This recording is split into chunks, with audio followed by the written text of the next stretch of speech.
Hello everyone and welcome. My name is Ashley Lance, Senior Consultant with Griffin Hammis Associates, and your speaker for this topic. This is the third lecture in the ACRE web-based certificate course in community employment with a concentration in customized employment. As a reminder, customized employment is the latest advancement in the development of individualized community-based employment methods for people with disabilities.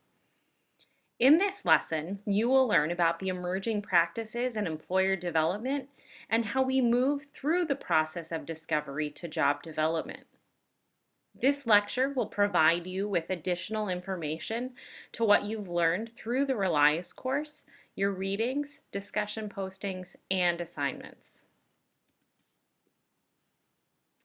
You will be able to identify how we link discovery to job development, various types of job development methods, why businesses hire and how building relationships results in increased awareness, and how to customize the job development process.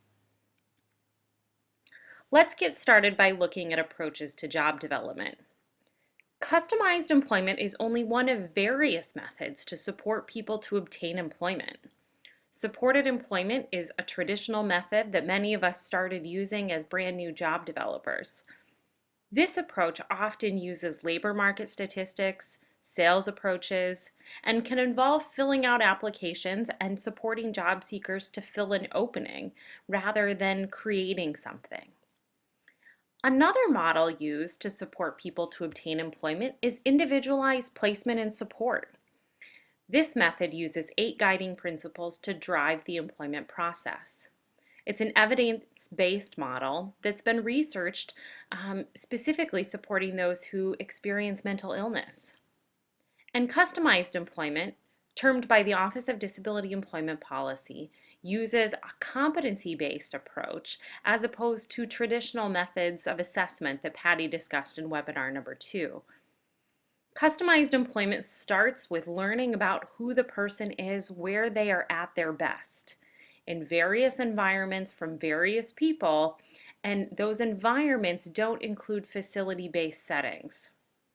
As you learn about the person's skills and abilities and contributions, that knowledge is what drives the job development process. So as we continue going through, remember, customized job development is one of various ways to support people to obtain employment. And we know that it can work for all people. And as you learn more about customized employment tools and techniques, I think you'll also see that the very components of customized employment showed up maybe in your own job search methods. So let's look a little bit deeper into the labor market approach. When using traditional methods of supported employment, oftentimes you're relying on labor market trends. So for example, what's going on in your labor market is what drives the positions that you're looking for to support someone to obtain employment. So for example, you might work with your local workforce development office to try and identify what's happening in your labor market and the trends in your own community. You may research this information on your state workforce development website to identify what's up and coming in the labor market industry, or you may even use occupational databases such as ONET that talk about every job description around and the average amount a person will make in your state if they were to obtain that position. Using these types of resources are part of a labor market approach, where you identify the trends in your community or the labor market, and then that guides job development. However, we know that this approach does not work for all people because it's very competitive. And as job developers, we're charged with supporting all people to obtain employment. As you learned in the online course, the first part of supporting people in obtaining employment is changing our own mindset and seeing and believing that all people can work and contribute and that there are unlimited ways to make a living. And oftentimes those unlimited ways to make a living are not found in the labor market approach or using an occupational database. Using customized tools and techniques is a successful approach for all people to identify the person's skills, abilities, contributions, and conditions for employment.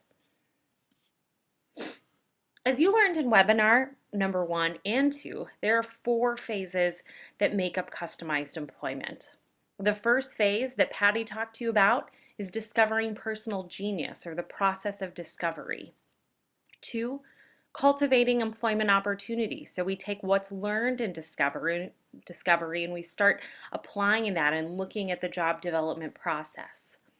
3, engaging employment supports, and 4, ongoing supports and career development, which will be covered in later webinars.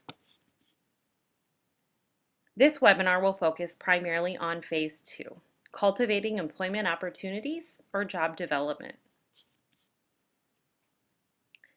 In order to move into job development successfully, it requires complete discovery. Remember, discovery takes anywhere from 20, 30, and even 40 hours to learn about who a person is in environments that highlight them at their best, and also from others who the person identifies that know them at their best. This is often unpaid professionals in the person's life. So be confident in reaching out to family, friends, community members that the job seeker has identified as knowing them well.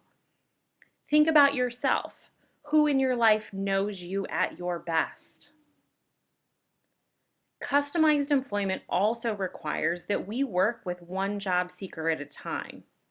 Now, you may be working with a caseload of 5 or maybe even 10 individual job seekers, but this is not a group activity. You work with one person at a time because each job search is unique to that person. We all don't have the same themes. As pointed out in your materials, customized employment also requires negotiation. The job isn't customized unless you've negotiated something. Now, it is possible that you may complete discovery with an individual and they may end up in a position that fits a job description. That's okay. 9 times out of 10, it's going to be a much better fit. But it technically isn't customized unless something's been negotiated. And you can't negotiate unless you know your job seeker and the business really well. So you've learned about how to get to know the job seeker well. In this webinar, we're going to focus more on how to get to know the business and in the next 2 webinars as well. So negotiation also can be scary. The word seems to freak a lot of people out. Don't be alarmed. Negotiation is easier when you've completed discovery and you know who the person is. Negotiation is difficult if you don't know much about the job seeker or the business. So the more you know, the easier it will become. Job development is always driven by what you learn in discovery. Therefore, what you learn about the person guides the job search, not the labor market.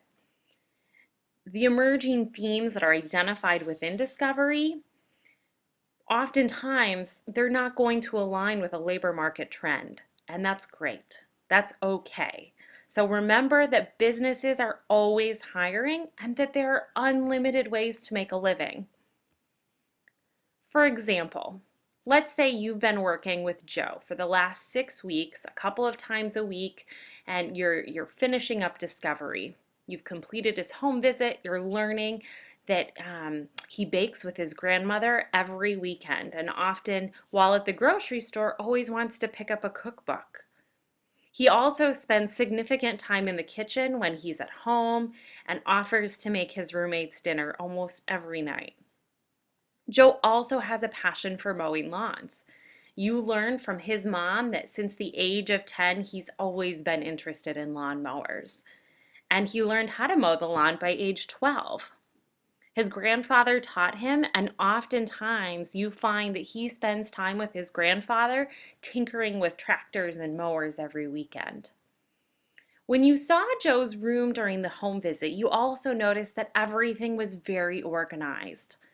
I mean color-coded and alphabetized organized. You learned from Joe's mom that he's been doing that since he was 10 years old.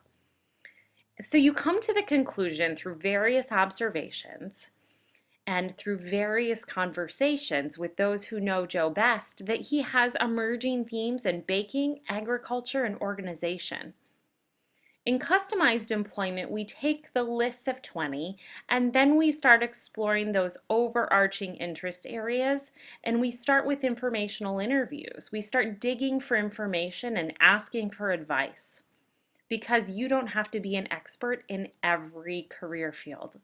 That's why we seek out the experts and we ask for advice. So we think about what specific businesses fit into those themes, and that's where we begin. And let me tell you, the smaller businesses are where it's at.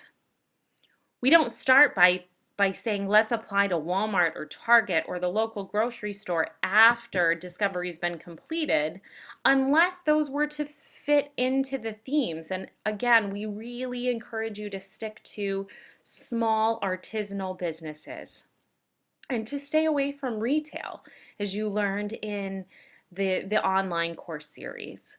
So also, those don't align with the themes, and we want to start small again. So think local, think small. This is a visual of the customized employment process. You begin with what we call at GHA, discovering personal genius.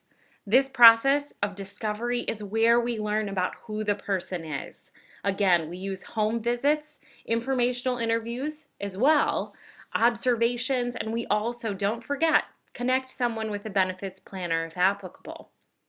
We don't move into job development until we have a really good picture of who the person is. So for the purpose of this webinar, consider that we're in the middle. We're moving from discovery into job development. You may use a variety of techniques to learn about the business and identify a potential match. Some of these techniques might be work trials, internships, apprenticeships, informational interviews, and during this stage, someone also may receive an unsolicited job offer. But word to the wise, be careful of not jumping ahead. For example, a job seeker may have a theme in baking. While at the informational interview at the local bakery, they offer this job seeker a position as a dishwasher. Out of pure joy and excitement, the job seeker accepts the unsolicited job offer, and you get excited about the placement. However, dishwashing doesn't fit into a baking theme. That fits into a janitorial theme. The moral of the story is that this individual ended up accepting the position, but he ended up quitting 2 months later because it wasn't in line with his conditions, skills, and interests around employment.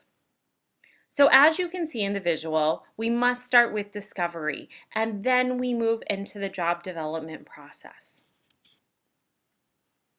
One emerging practice in job development is to steer clear of big box retailers.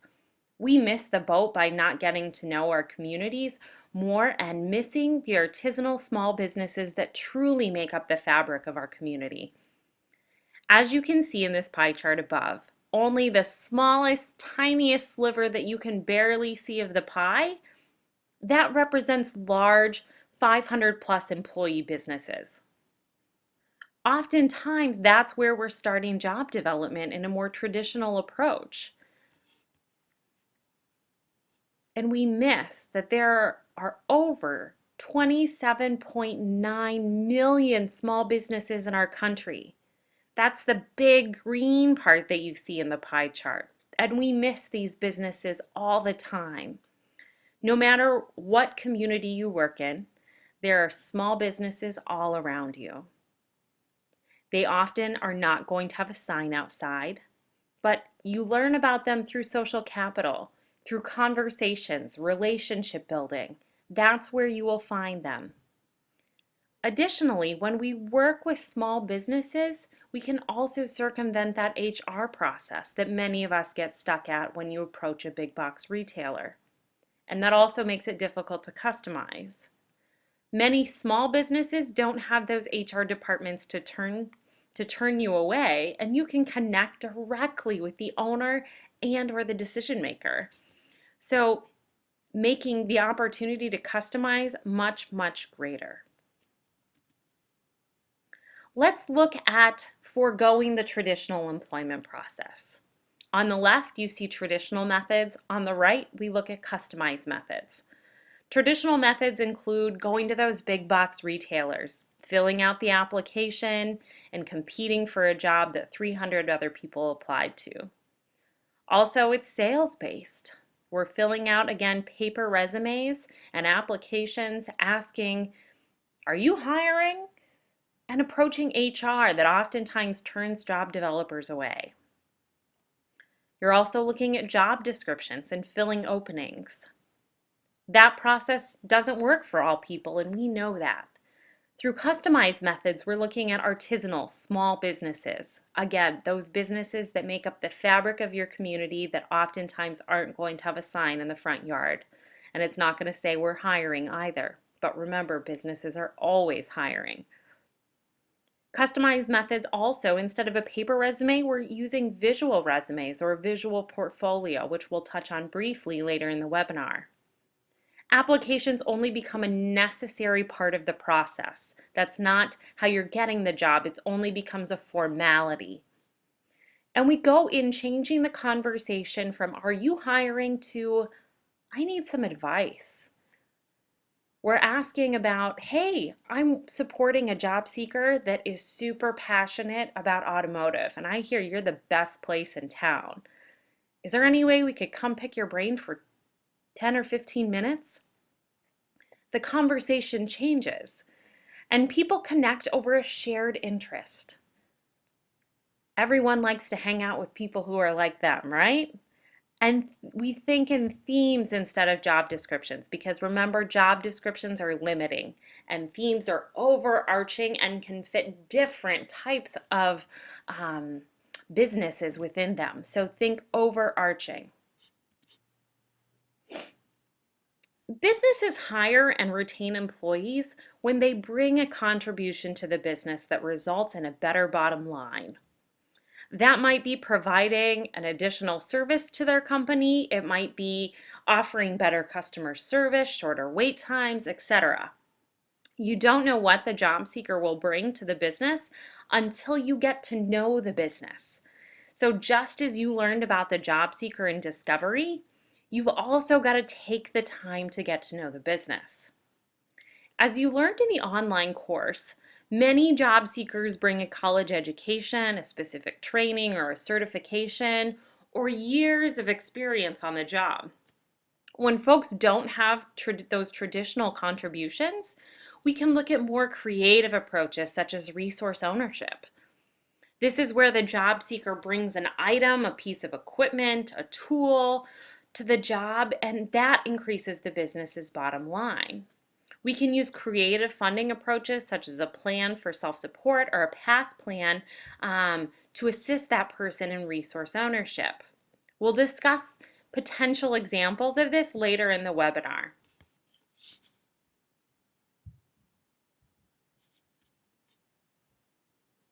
As you begin job development, it's important that you reflect on the information that you've learned in discovery. So take time to reflect on what you learned about the person. As you start moving into job development, stop for a minute. Go back, review the discovery staging record, and see, are things lining up? What does this individual do for fun? Who's important to them? How do they structure their schedule? What are the non-negotiables that a person has? It's also important to respect those non-negotiables. They're there for a reason.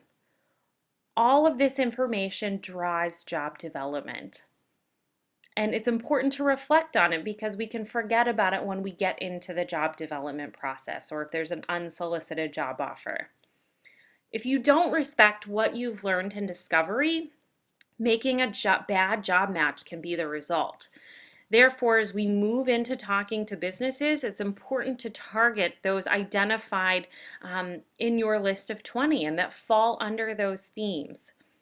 Oftentimes, when we first start using new practices, we'll complete discovery, but then all of a sudden we'll start supporting someone to apply for businesses that never aligned with those themes.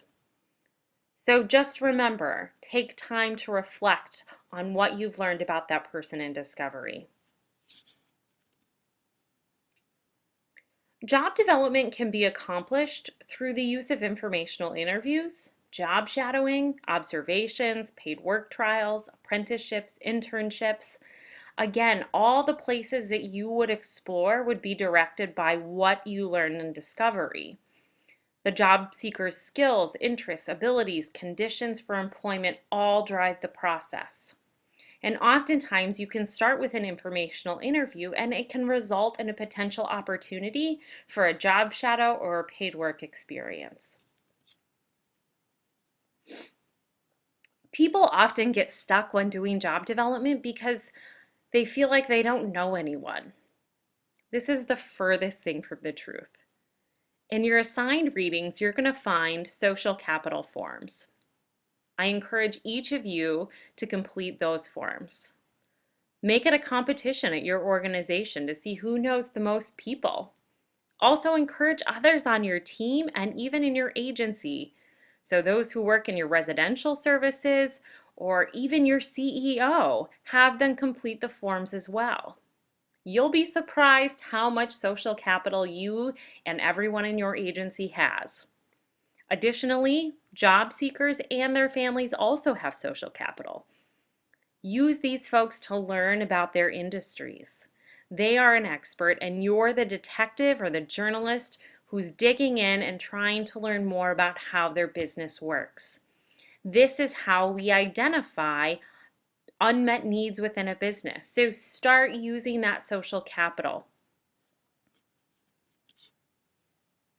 In order to get comfortable with negotiating for a customized outcome, you've got to get to know your customers really well. This includes getting to know the job seeker on the front end, and you must spend an adequate time in discovery to get to know the job seeker well. Please don't forget that. And just as you do in discovery, you must get to know the business and spend adequate time there getting to know who they are and how their business operates. This is not done overnight, but it is done with a specific time frame in mind. This is, you should attack this with a sense of urgency, and that's outlined outlined by the job development team and also in the discovery staging record. When it comes to getting to know businesses, it really does begin with a simple conversation. Reflect back on the relationships you have with some of your closest friends. Did you become best friends overnight? Or was it over time? Maybe as you identified commonalities, you learned about personal stories, shared interests, that then you became close. The same thing is true for building relationships with businesses. It begins with a conversation, maybe going in and asking for some advice. That then turns into a conversation, maybe talking about some shared interests. Some will be better than others. Not all informational interviews are going to be the same. Those that click or seem to make sense, pursue them further. Is there an opportunity for following up? Make sure you leave the conversation asking if they know others that you could talk to, or if it would be all right to follow up with additional questions. Those conversations are the foundation of building a relationship. If you support the job seeker to connect with someone who has a like interest, I guarantee you the relationship will develop organically. I encourage you to trust the process. It isn't until you've built a relationship where there's mutual trust that you can really negotiate. The better you know both the job seeker and the business, again, the easier it will become to negotiate. When communicating with businesses, think about coming at it from the approach of a consultant as opposed to a job developer. How can you be a resource for that business? You may not know yet, and that's okay. But as you get to know the business, ideas will emerge. As you begin the conversation, consider starting with a compliment. Is this the best business in town for what they do? Have you shopped there before? If it's a small business, I highly encourage you to go shop. Make sure that they know your face. For example, when we started getting to know a small bakery in town, we used to buy local cupcakes and bring them into the office so that we could build some initial rapport with the business. Do you use their products? Offer a compliment. Who doesn't love to hear what they're doing well, right? Second, ask for advice. Everyone loves to share about what they do. This is a different approach than asking for something such as a job. You're asking for their opinion, their feedback. And do your research and learn about the business before going in. Google the business, check out the reviews, learn about the business from others in the community.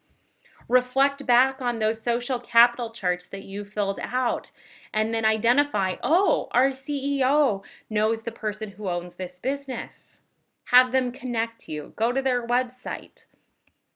But most of all, be genuine in your approach. People can sense a million miles away when you're not being genuine. So be kind. Show a true desire to learn about their industry, and you'll be surprised at where the relationship will take you. And just as a reminder, use the person's name.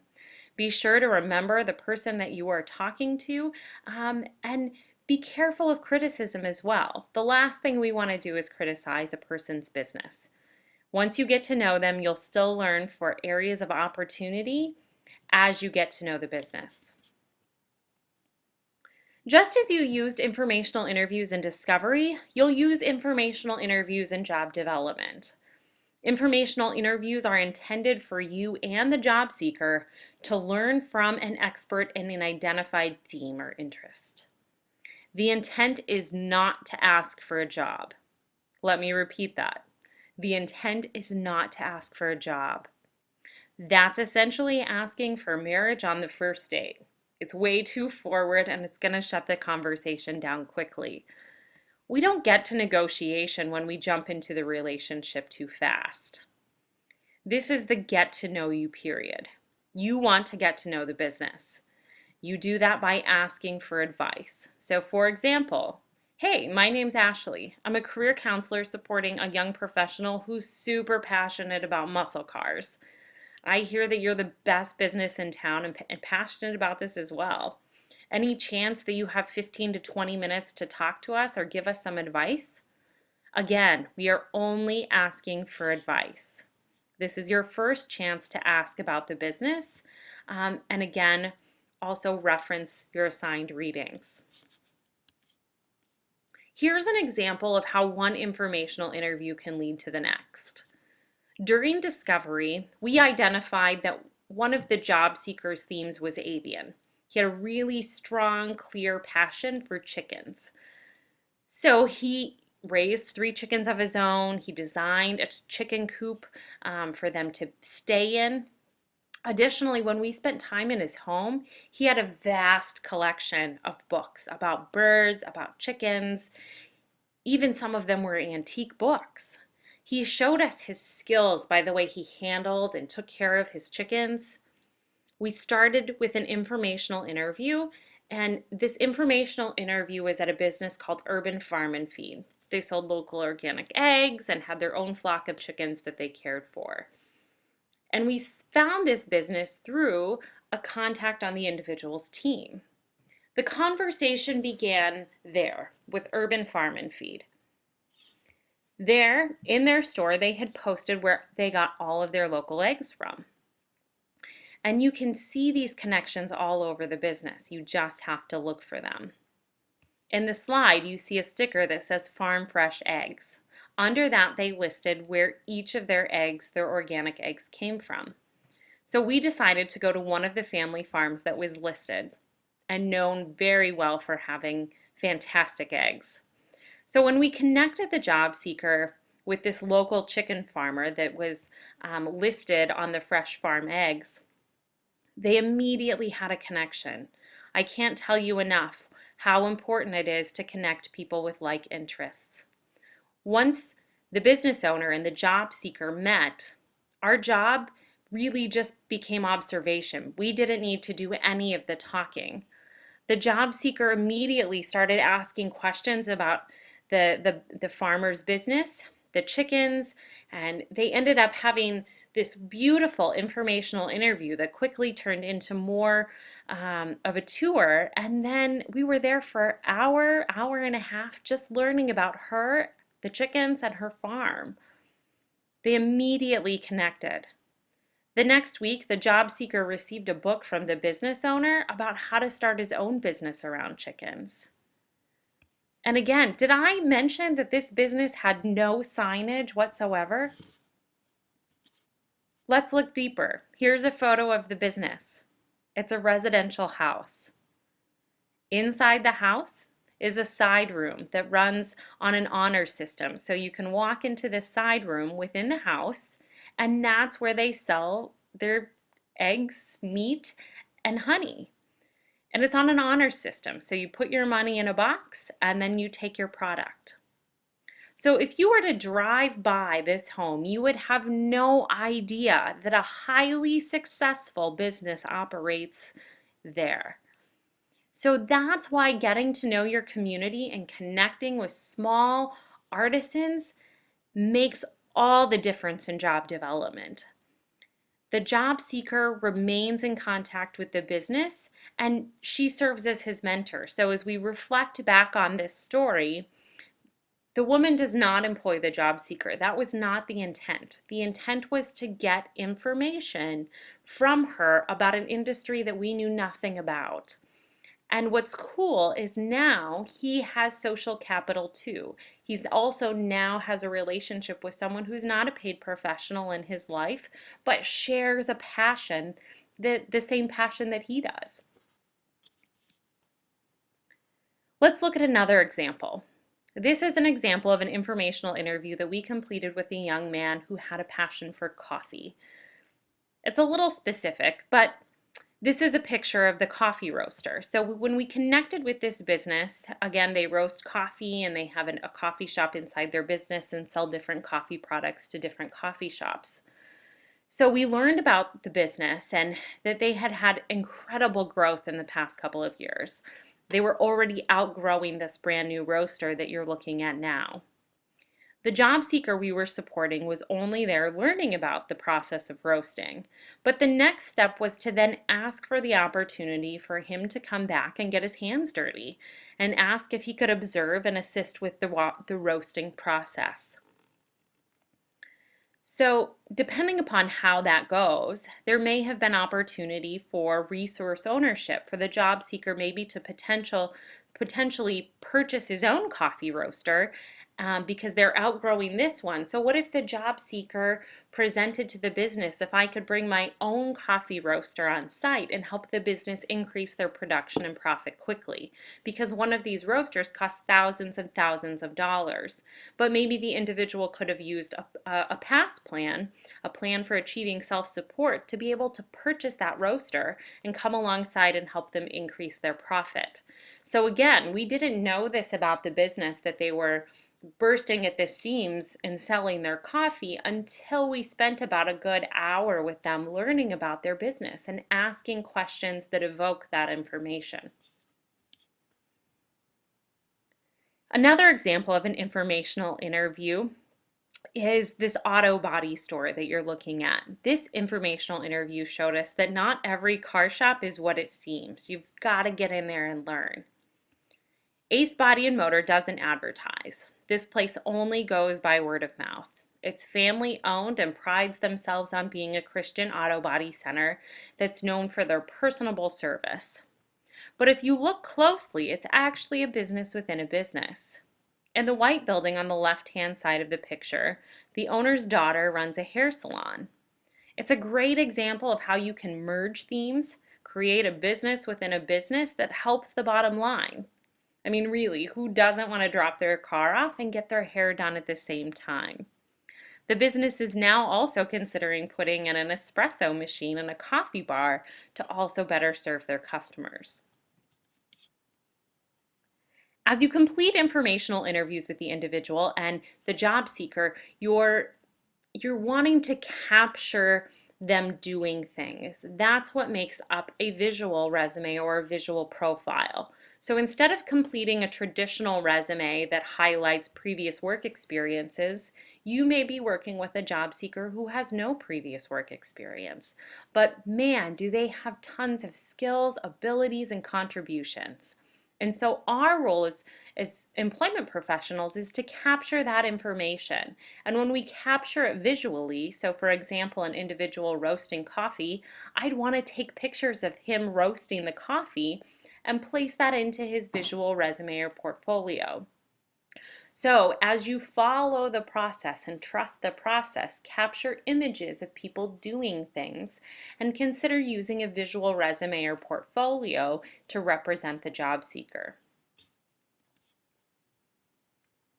As we talk about supporting job seekers, we cannot forget young job seekers. So let's go back to thinking about when we were all growing up. How many of your parents said to you, "What do you want to be when you grow up?" Many of us were raised with the expectation of work. However, how often do you think we're asking people with disabilities, "What do you want to be when you grow up?" That question isn't necessarily about the answer, as it is more about setting the expectation. Many of us maybe said we wanted to be a professional basketball player or a firefighter or a doctor. Many of us didn't grow up becoming those, but it set the expectation that work was to come further in life. So, recent federal legislation, such as the Workforce Innovation and Opportunities Act, has really set the bar and the expectation for focusing on transition age youth and students specifically who experience disabilities. Best practice tells us that early engagement makes all the difference. So, as you learn more about job development and customized approaches, how can you take this practice into schools and support job seekers to obtain employment prior to graduation? And again, don't forget on a career path. We can begin by engaging students early. Vocational rehabilitation can begin providing services at age 14. If you're in the schools, are you communicating with your local voc rehab office? Are you working with adult service providers to provide supports once the student graduates? All of these are ways to engage students early and offer a smooth transition from high school to post-high school into adulthood. Ideally, the goal is to obtain paid employment prior to graduation. Discovery can also begin in schools. Home visits could take place outside of school or even in the summer. Then the student can identify various employment themes to explore during the school year with the support of voc rehab and an adult service provider. And know that young adults with disabilities who work before they leave high school are 2.5 times more likely to work after high school. So I encourage all of us to start engaging with transition age youth, work with those relationships, work on those relationships with high schools and vocational rehabilitation so that we're supporting as many students to graduate with paid employment prior to graduation. When supporting students and adults around work trials or internships, it's important to remember the Department of Labor's Fair Labor Standards Act. It lays clear expectations around having unpaid interns in a for-profit business. There's 6 major criteria that you should be aware of, and it also needs to happen within a fixed time frame. Essentially, a for-profit business cannot have unpaid employees that displace their paid employees.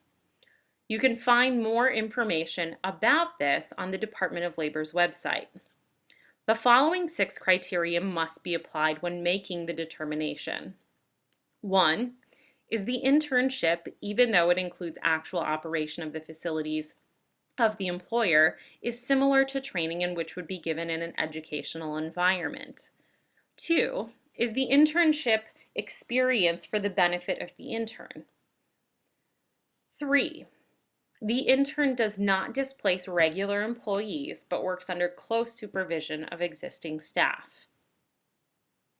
4, the employer that provides the training derives no immediate advantage from the activities of the intern, and on occasion, its operations may actually be impeded.